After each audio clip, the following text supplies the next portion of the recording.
Bismillahirrahmanirrahim. Assalamualaikum warahmatullahi wabarakatuh. Perkenalkan, nama saya Abdullah Safi Al-Hajami. Saya dari kelas 1B Keperawatan. Di sini saya akan menjelaskan tentang sholat. Hakikat sholat. Hakikat sholat adalah menghadapkan hati dan jiwa kepada Allah Subhanahu wa Ta'ala dengan cara yang dapat mendatangkan perasaan takut dan cinta kepadanya, serta menumbuhkan dalam jiwa akan kebesarannya. Sedangkan jiwa sholat adalah menghadap Allah dengan khusyuk, ikhlas, dan kesadaran hati, baik dalam berzikir maupun memuji. Mengapa Allah mewajibkan kita sholat? Yang pertama, sesungguhnya Allah Subhanahu wa Ta'ala adalah Tuhan yang Maha Rahman dan Maha Rahim, yang Maha tahu akan segala apa yang ada di bumi, sehingga setiap apapun yang diperintah dan dilarang oleh Allah benar-benar menunjukkan kasih sayang dan cintanya kepada setiap makhluk di muka bumi. Yang kedua, apa sebenarnya yang terkandung dalam sholat sehingga Allah Subhanahu wa Ta'ala begitu memerintahkan bahkan mengancam orang-orang lain dengan ancaman yang keras, apalagi orang meninggalkannya. Adapun tujuan dan fungsi sholat, yang pertama agar tergolong orang yang bertakwa. Yang kedua, untuk mencegah timbulnya perbuatan keji dan mungkar. Yang ketiga, agar bisa meraih keberuntungan yang besar. Yang keempat, agar terhindar dari neraka dengan segala kepedihannya. Yang kelima, agar terhindar dari perdikan kafir. Yang keenam, agar segala amal kebaikannya diterima Allah Subhanahu wa Ta'ala.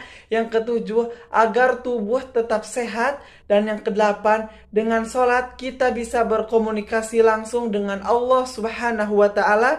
Dan yang terakhir, agar kita menjadi orang disiplin.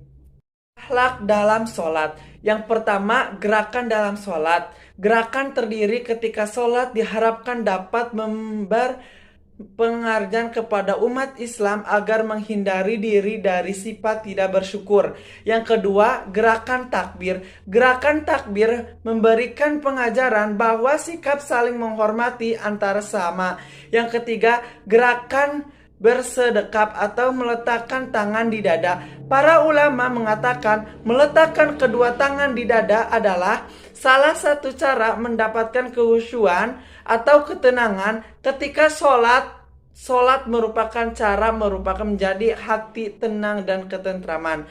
Yang keempat, gerakan ruku. Keseimbangan posisi tubuh dalam gerakan ruku dihadapkan dapat memberikan pengajaran kepada umat Islam agar selalu istiqomah, sabar, dan tidak mudah putus asa menghadapi berbagai cobaan yang diberikan oleh Allah Subhanahu wa Ta'ala. Yang kelima, gerakan i'tidal. Gerakan i'tidal mengajarkan kepada kita agar terhindar dari sifat berlebihan dalam sesuatu, karena sifat berlebihan itu akan banyak memberikan mudarat.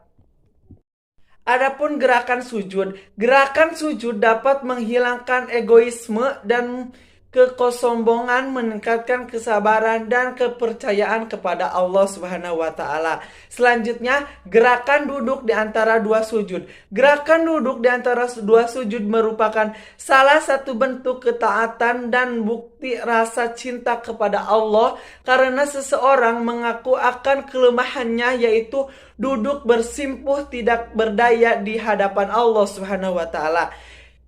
Kedelapan, gerakan duduk tasyahud awal dan tasyahud akhir.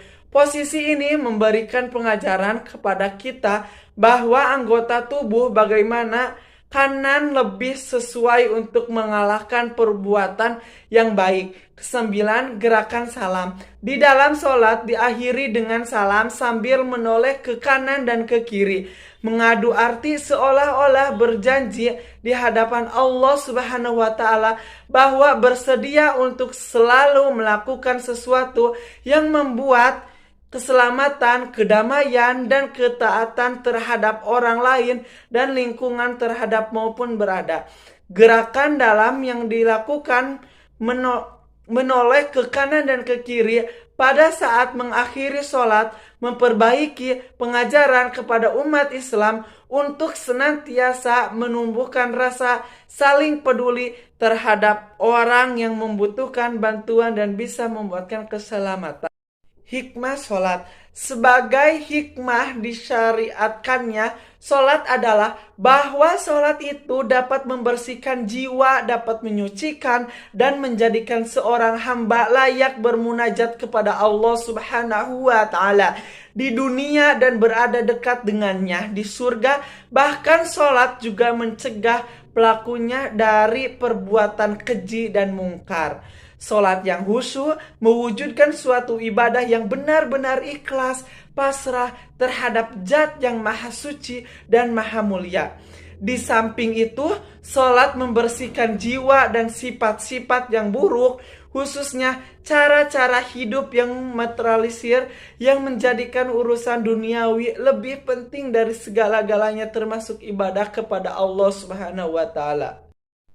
Adapun makna spiritual sholat. Sholat adalah mi'rajinya orang beriman. Demikian sabda Rasulullah Shallallahu Alaihi Wasallam. Alangkah agung makna sabda tersebut bagi para pecinta dalam setiap sholatnya. Ibadah sholat merupakan ajang bagi seorang pencinta untuk secara langsung berkeluh kesah dan menyampaikan kerinduannya kepada Zat yang dicintainya. Setiap pecinta yang hendak menunaikan sholat dan mempersiapkan betul keadaan dirinya dengan berikhlas sebaik mungkin, sebabnya pada saat itu dirinya akan berjumpa dengan kekasihnya, Allah Subhanahu wa Ta'ala. Inilah yang terakhir, ancaman bagi orang yang meninggalkan sholat. Yang pertama, meninggalkan sholat adalah perkara yang teramat bahaya. Di dalam berbagai dalil disebutkan berbagai ancaman yang sudah sepatutnya membuat seorang khawatir jika sampai lalai memperhatikan rukun Islam yang mulia ini. Firman Allah Subhanahu wa Ta'ala, pada hari betis disingkapkan dan mereka dipanggil untuk bersujud, maka mereka tidak kuasa. Pandangan mereka tunduk ke bawah, lagi mereka diliputi kehinaan dan sesungguhnya mereka dahulu diseru untuk bersujud dan mereka dalam keadaan sejahtera. Quran Surat Al-Qalam 68. Dari ayat di atas, Allah Subhanahu wa Ta'ala mengabarkan bahwa Dia tidak menjadikan orang muslim seperti orang mujrim. Orang yang berbuat dosa tidak pantas menyampaikan orang muslim dan orang mujrim dipilihi dari hikmat Allah Subhanahu wa Ta'ala dan hukumnya. Sekian presentasi dari saya, mohon maaf banyak kekurangannya. Wassalamualaikum warahmatullahi wabarakatuh.